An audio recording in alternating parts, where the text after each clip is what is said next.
Live television is unforgiving. There are no do-overs, no editing out awkward moments, and no way to stop the cameras once the truth starts spilling out. And in one of the most jaw-dropping political confrontations in recent memory, Representative Jasmine Crockett found herself face-to-face with the son of former Florida Attorney General Pam Bondi, a young man confident, prepared, and ready to defend his family's name, or so he thought. What happened next unfolded in just 17 seconds, a rapid-fire exchange that left him speechless, the audience stunned, and the internet exploding with reactions.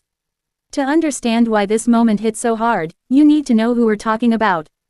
Pam Bondi, a sharp, relentless former prosecutor who made her name taking on high-profile cases and later became a recognizable face in conservative media. Her son, not as well known to the public, has quietly been building his own career in law and politics until recently. He was seen mostly as an extension of his mother's legacy, polished, articulate, and fiercely protective of his family's reputation. And then there's Jasmine Crockett. The Texas congresswoman has built her reputation on two things: fearless questioning and an unshakable composure under pressure. She's faced political attacks before and turned them into viral moments that spread far beyond Capitol Hill. She's not afraid to go for the jugular, but she does it with precision. The stage for this clash was set during a live political panel. The topic: ethics in government and the influence of family connections in politics. Bondi's son was there to argue that family ties don't automatically mean corruption or unethical behavior.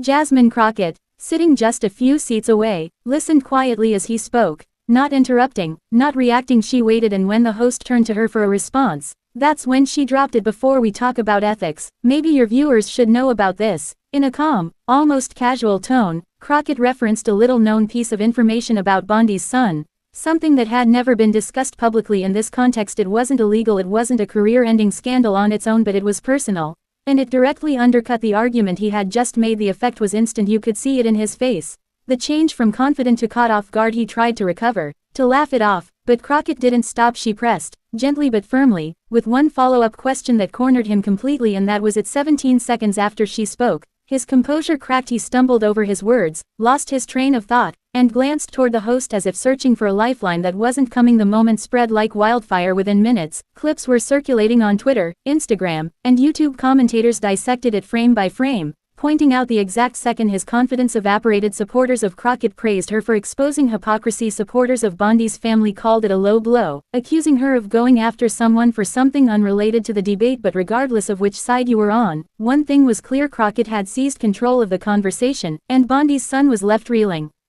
17 seconds, that's all it took. But here's the thing. Moments like this don't happen by accident. Crockett is known for her preparation. She researches her opponents, studies their public statements, and digs for inconsistencies. That day, she came armed not just with policy arguments, but with a fact that she knew would land like a lightning bolt at the perfect time. The question is, where did she get it, and why choose that moment, on live TV, to use it? In the next part, we'll dig into exactly what Crockett revealed, the secret connection that caught Bondi's son off guard, and why it hit so much harder than anyone expected.